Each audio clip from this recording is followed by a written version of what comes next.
The automatic doors of the downtown bank slid open with a gentle hiss, letting in a gust of warm city air and the slow, deliberate steps of an old man. His name was Walter Brooks. His shoulders were slightly hunched, not from weakness, but from years that had weighed heavily on his back. He wore a faded military jacket, its olive fabric dulled with age, the edges frayed. The medals pinned to his chest, though tarnished, still held the quiet dignity of battles long past. Each one had a story, each one had a cost. Walter leaned on a worn wooden cane with a curved handle, the kind carved by hand, not manufactured. In his other hand he carried a brown folder, creased, fragile, and clutched close to his side like something precious. His walk was slow, not out of uncertainty, but because every step reminded him of a leg injury from years ago, one he never spoke about unless someone asked, which they rarely did. The bank lobby was busy, as it usually was on the first Friday of the month. People stood in lines, scrolling through phones or tapping impatient feet. The air conditioning hummed overhead. Music played softly in the background, cheerful and distant. But when Walter entered, a subtle shift moved through the room. Heads turned, eyes glanced, conversations paused mid-sentence. Some looked at him with polite curiosity, others with amusement, a few with something colder, skepticism. A man near the front of the line whispered to his companion, "Bet those medals are fake. Probably got that jacket from a thrift store." His friend chuckled. "Old man just wants attention. Happens all the time now." Walter heard them. He always heard things people thought he could not, but he said nothing. He had faced worse things than whispers. He had stood in deserts where bullets flew faster than breath. He had watched good men fall and kept going when it felt like everything in him wanted to stop. Words no longer bruised him the way they once did. He made his way to the end of the line and waited quietly. No sighing, no shifting, just stillness. Time passed slowly, as it always did when one had nowhere else to be and no one waiting at home. After several long minutes, Walter reached the front of the line and stepped up to the counter. The young teller behind the glass barely looked up at first. She was in her 20s with bright nails and earbuds tucked discreetly into her ears. When she finally glanced at him, her eyes paused for a beat too long on the medals. "Good morning, sir. How can I help you today?" she asked with a mechanical smile, the kind practiced through hundreds of customer service calls. Walter nodded respectfully. "Good morning, ma'am. I am here to withdraw this month's pension check from my veterans account." She tilted her head slightly. "Veterans account? Do you have your military ID or verification letter with you?" "I have my discharge papers and my pension letter here," Walter said, lifting the brown folder slightly. "They should match the account number." She reached for the folder without much interest, but before she opened it, she glanced again at the medals. Her expression tightened. "Sir, just to let you know, we have had people try to scam us like this before. Do you have any real proof you are a veteran? Other than this jacket?" Walter blinked once, surprised but not angry. "These are my records. My full name, dates of service, and benefit number are all inside. I served for 27 years. She sighed, glanced behind her, then leaned toward the intercom. "Can I get a manager to window 4, please?" Her voice echoed through the room. A few people in line turned to look, some eyebrows raised. Someone near the back let out a soft, drawn-out, Whispers started again. Walter stood quietly. Moments later, A woman appeared behind the teller. The manager wore a navy blue blazer with a pin on the lapel and the kind of smile that felt too polite to be real. She was in her early 40s with sharp eyes that scanned Walter from head to toe before settling on his face.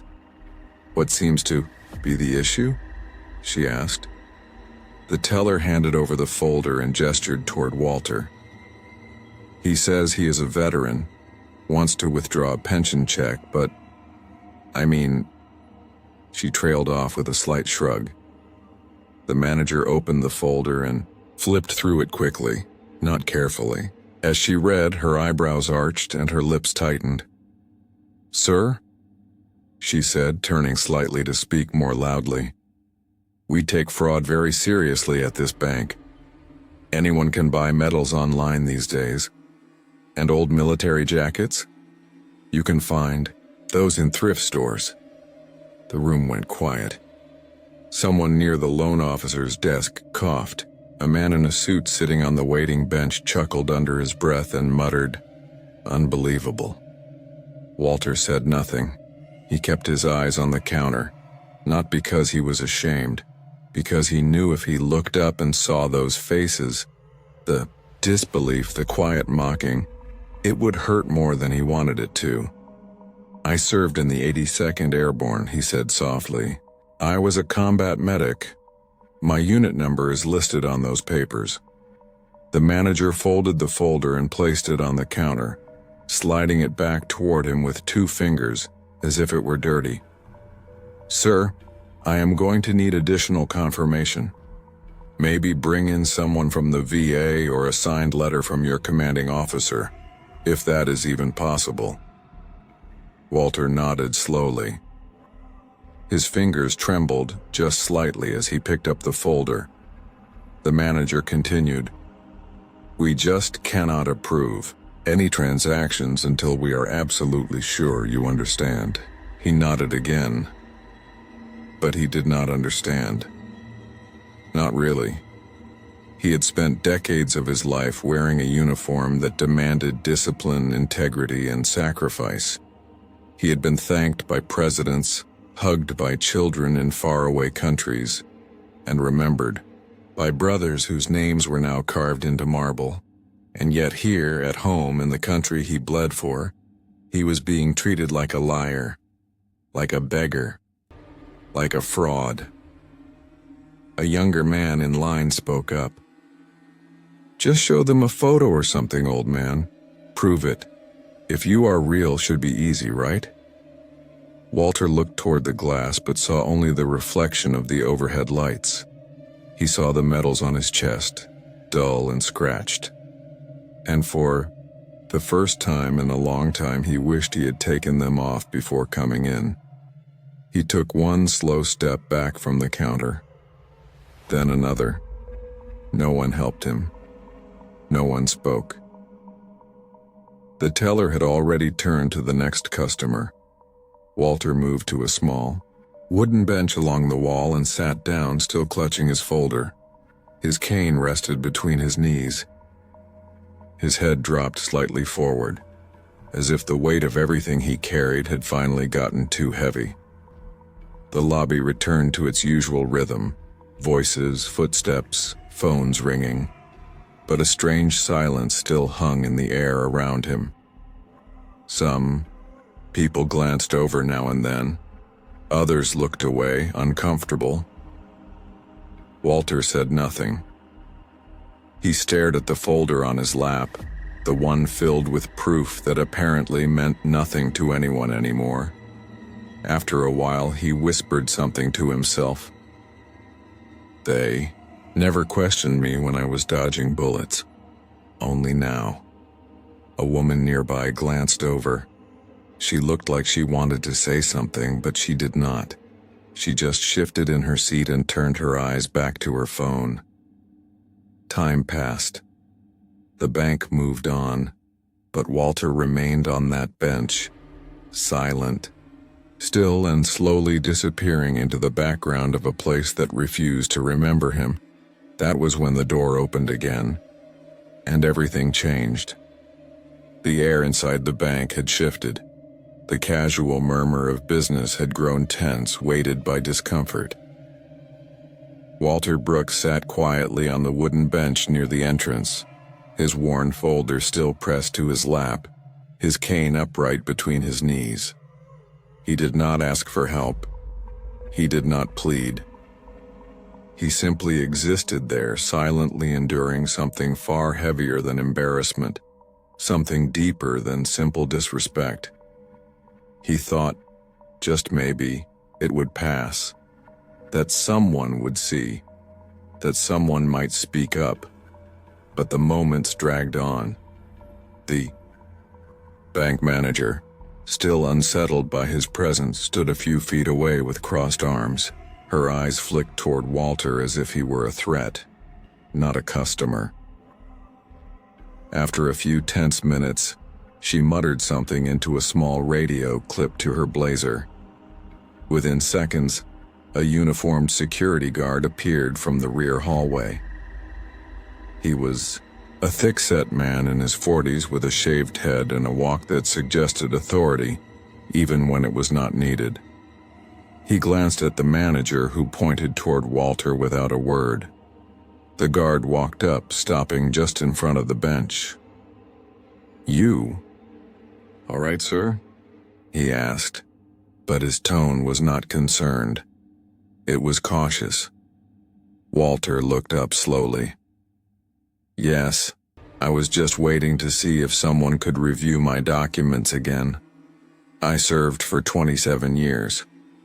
I just need to withdraw my check." The guard gave a brief, dismissive nod and motioned toward the manager. "She said you refused to leave, that you were being uncooperative." Walter's brows lifted slightly. "I did not raise my voice. I did not cause any trouble." The manager stepped forward now, her voice louder than necessary. "Sir, we have procedures.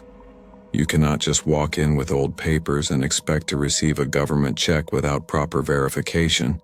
It is not personal. It is policy." Walter looked down again. "I did everything by the book. I have always done it by the book." The guard's tone grew firmer. "Do yourself a favor, old man, stop pretending." That sentence struck like a hammer. Walter did not move. He had endured worse pain than this, physical pain, war pain, but this felt different. This felt like being erased, like having your story stripped away in public by people who never knew it to begin with. A man standing near the teller line pulled out his phone and began to record quietly, his hand low near his chest. Others around the room started to notice. The energy shifted. Again, not into action, but into that strange, silent awareness. That moment when people feel something wrong unfolding but convince themselves it is not their place to interfere. One young woman, sitting nearby with a small child in a stroller, slowly stood and walked over. Her voice was soft, almost apologetic. Maybe just come back with someone from the VA, or some kind of new papers, she offered gently.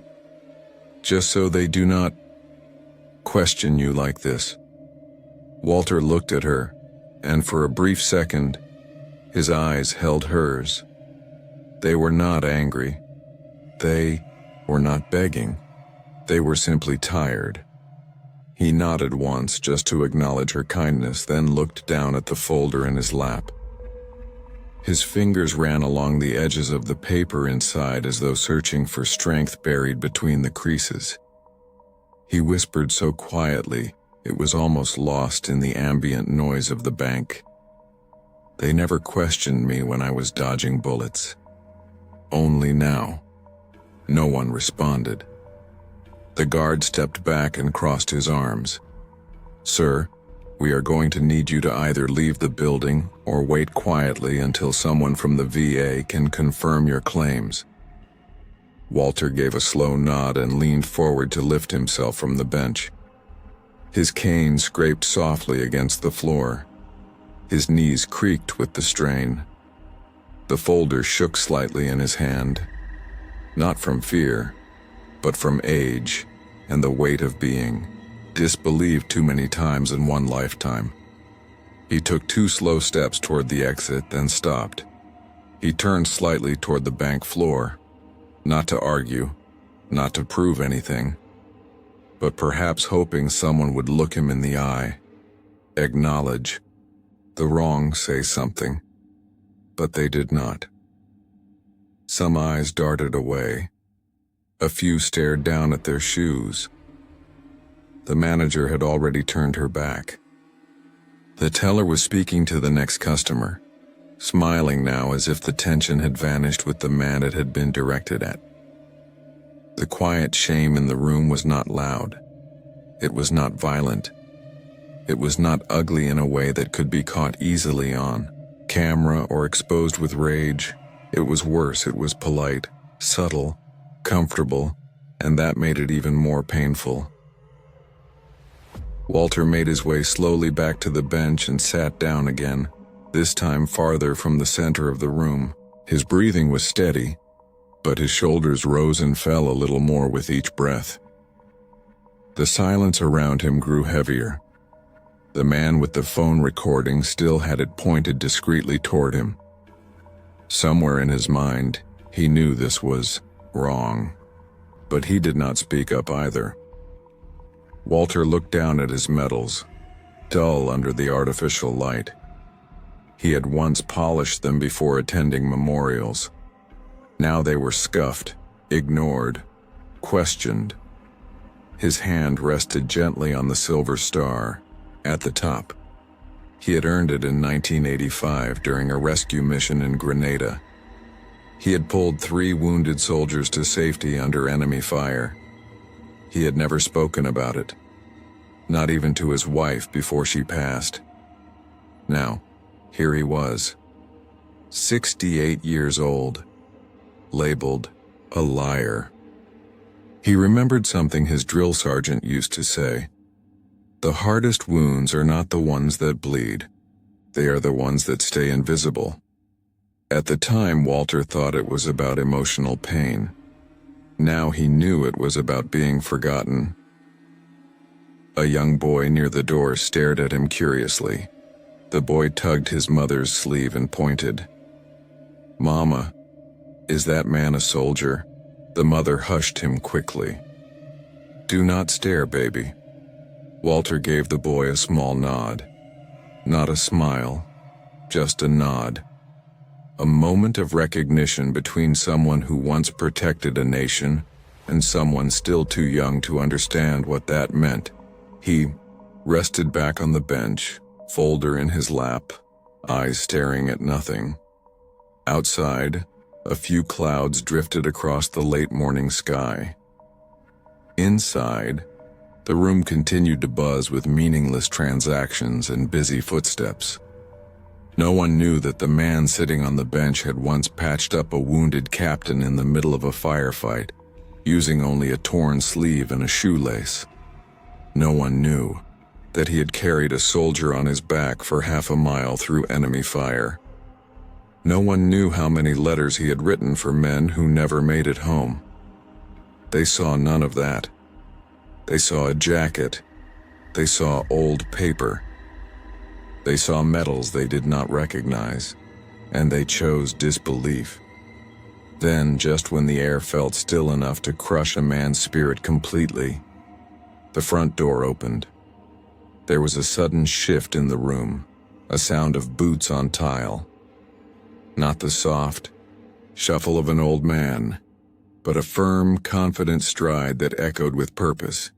Someone tall, someone official, someone whose very presence changed the room. The conversation stopped. The teller looked up. The manager turned. Walter lifted his head, confused by the silence, his eyes squinting toward the light spilling in from the open doors. And then he saw him, a tall man in full military dress uniform, medals perfectly aligned, shoulders squared, hat tucked beneath one arm. His face was calm, but his eyes burned with purpose. He did not walk in like a customer. He walked in like someone who had come for a reason, and he was heading straight toward Walter. There are moments in life when time does not slow down. It simply stops.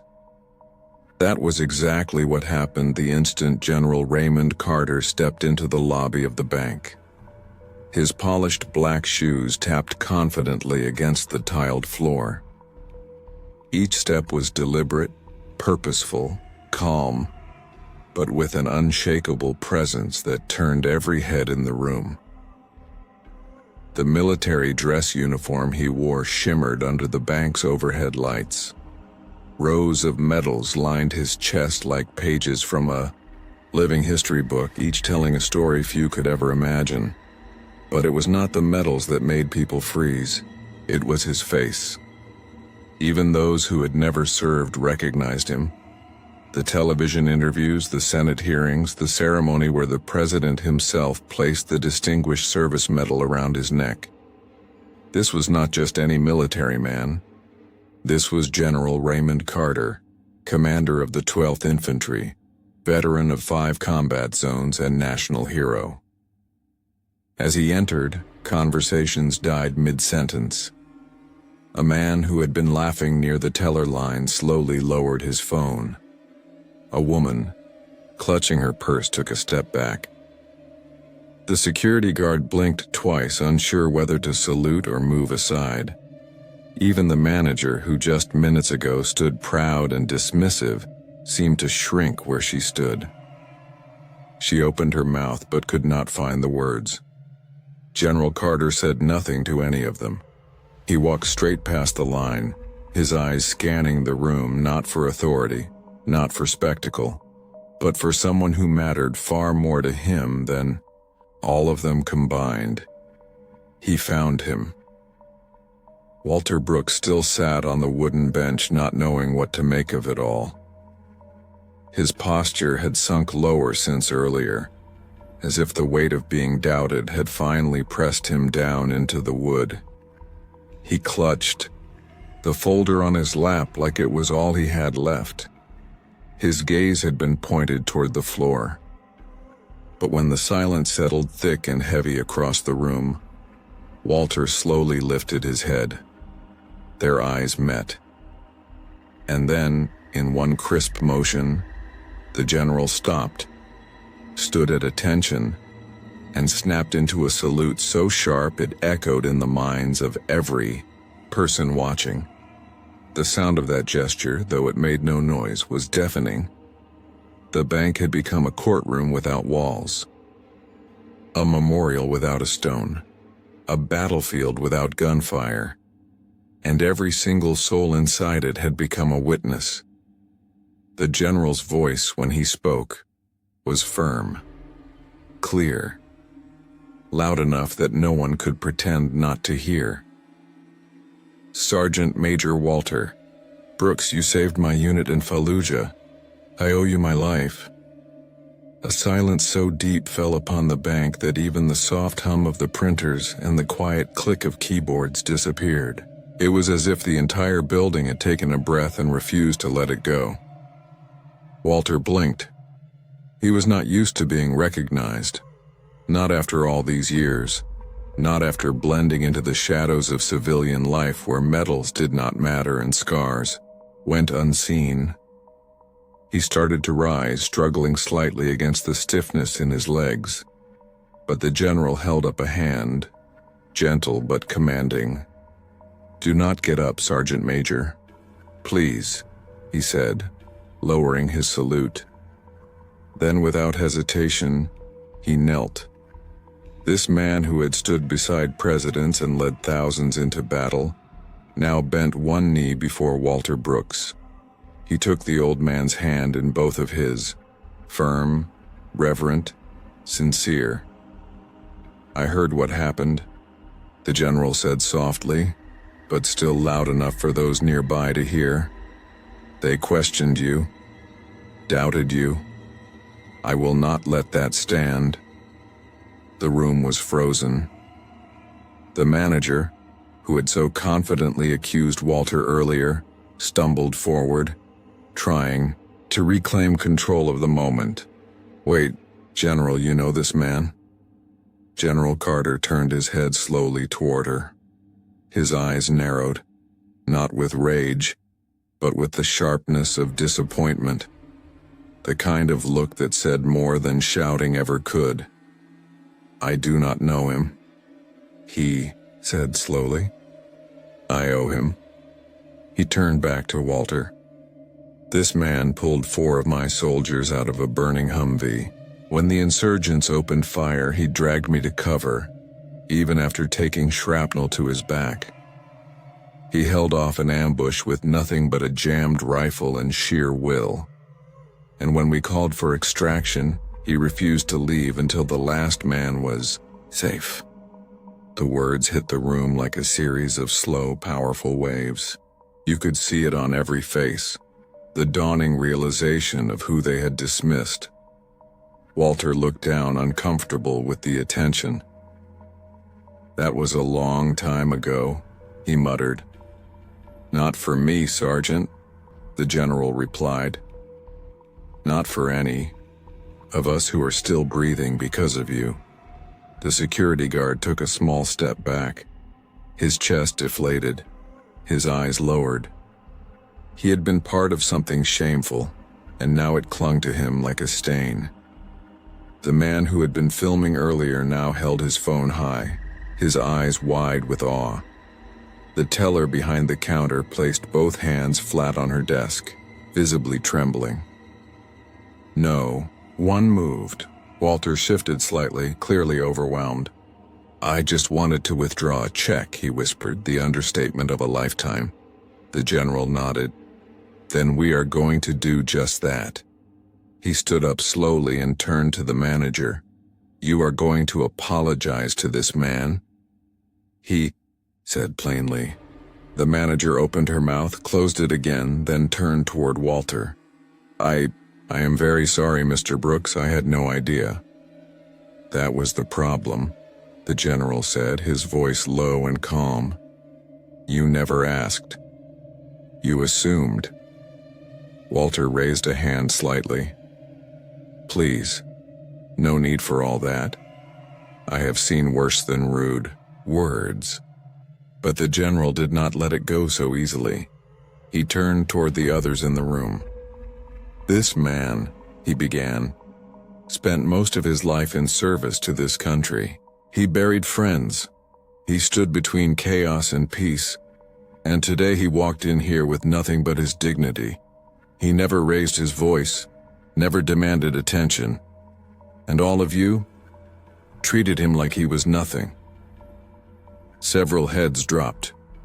No, one could speak. You do not have to salute a veteran, the general said. But you better never forget what men like him gave you. Silence answered. The general then turned to Walter once more. Let us get your check, Sergeant. Walter nodded slowly. The general walked him to the teller counter, where the young woman now stood at full attention, her hands trembling slightly as she quickly processed the documents. She called over her supervisor. No one questioned a single piece of paper now. No one asked for extra ID. No one hesitated. Within moments, Walter was handed his check. He looked at it for a long time. Not because of the money, but because it meant someone had believed him, that something had been restored. The general reached over and folded the check into Walter's coat pocket. You let me know if anyone ever questions you again. I will show up. Walter smiled faintly, the first time all day. As they turned to leave, the crowd inside parted like a sea, not out of fear, but out of respect. The woman with the stroller wiped a tear from her cheek. The young boy from earlier whispered to his mother.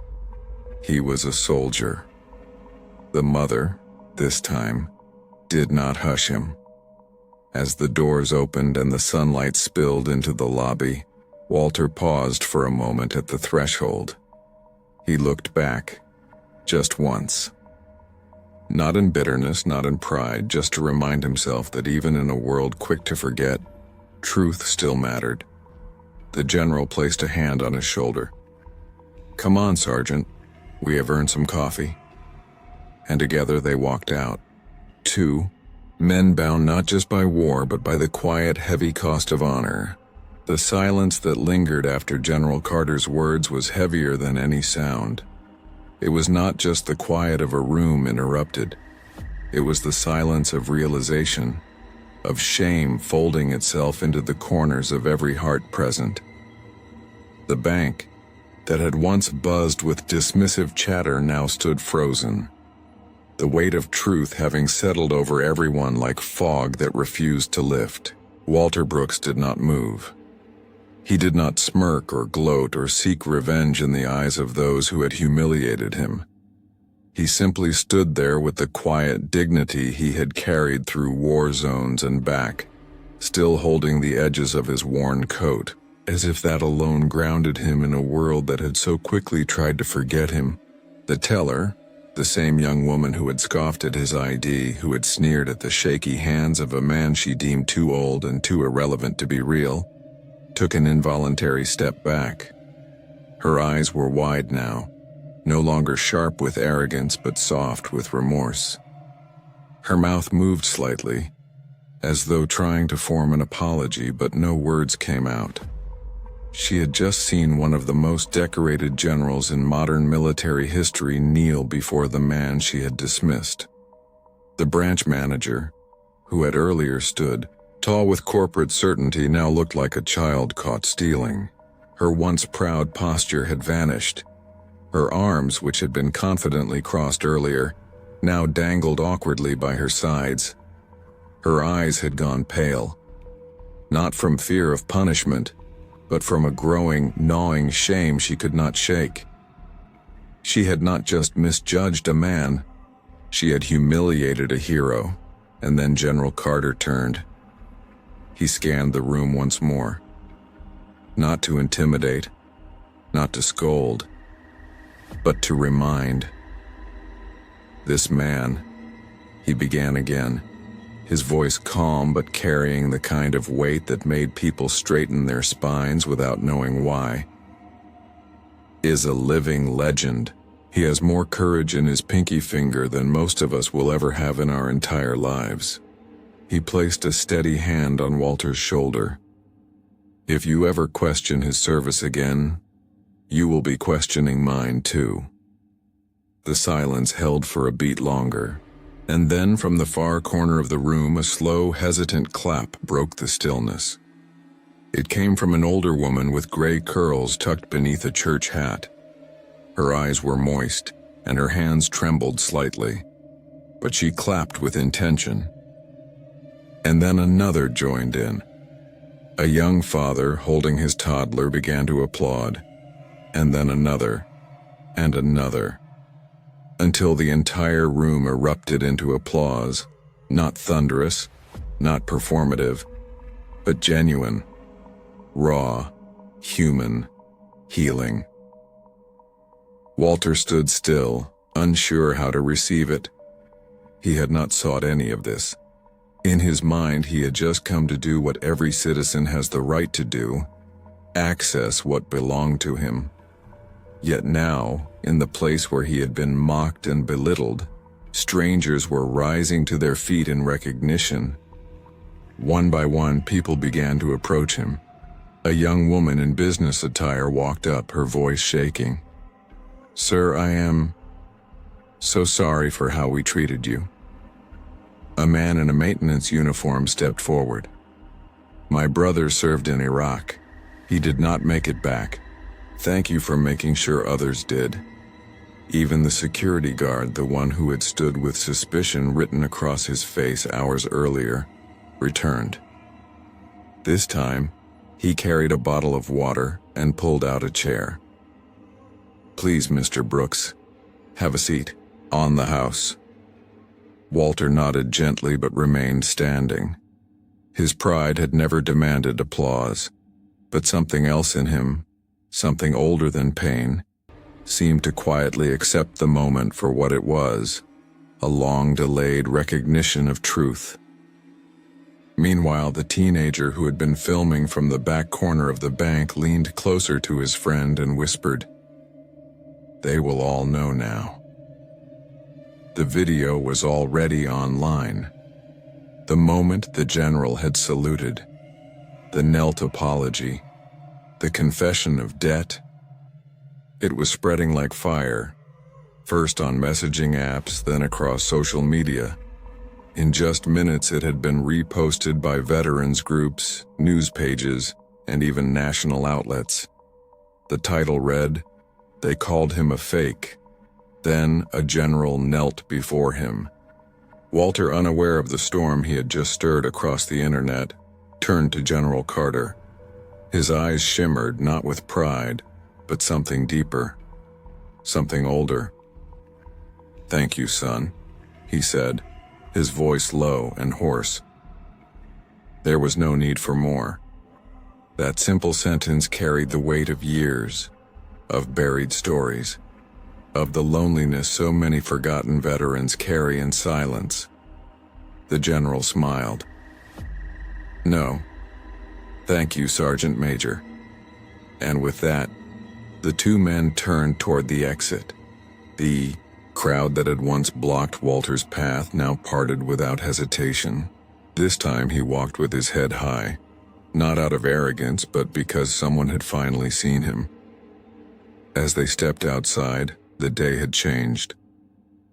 The sidewalk outside the bank, once just another slab of concrete, was now lined with people. Word had spread fast. Not from the bank staff, but from the clip that had been uploaded and viewed thousands of times in less than an hour. A small group had gathered outside. Some held tiny American flags. Others held their phones, trying to record or simply witness the moment. A few held signs they must have written in the rush of emotion. "Thank you, Sergeant Major Brooks," one read. Another said, "Real heroes still walk among us." Walter paused at the top of the steps. He looked around, confused at first. Then a wave of recognition rolled over him. They were here for him. He was finally being seen, not as a problem, not as a fraud, but as a hero.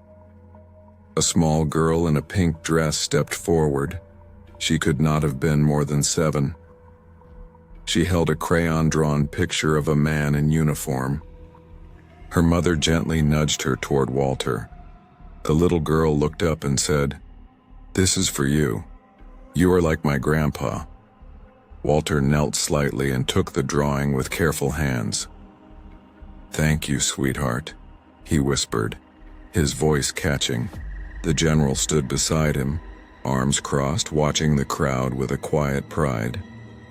His presence was powerful, but he made sure not to overshadow Walter.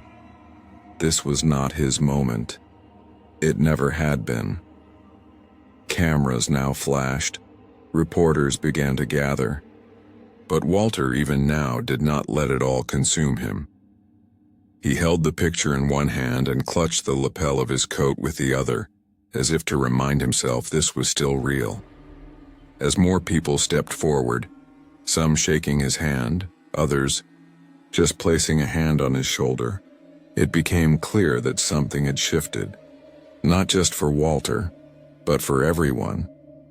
Inside the bank, the staff watched from the glass windows. The manager wiped her eyes. The teller sat down, visibly shaken. They had all learned something today, painfully, publicly. But perhaps in that shame, there was also the beginning of redemption. For once, America had not let a hero go unseen. For once, someone had spoken up when it mattered. And as the general and Walter slowly made their way down the steps, through the crowd that now cheered quietly and respectfully, something sacred returned to the air: respect, remembrance, and the quiet vow to never forget again.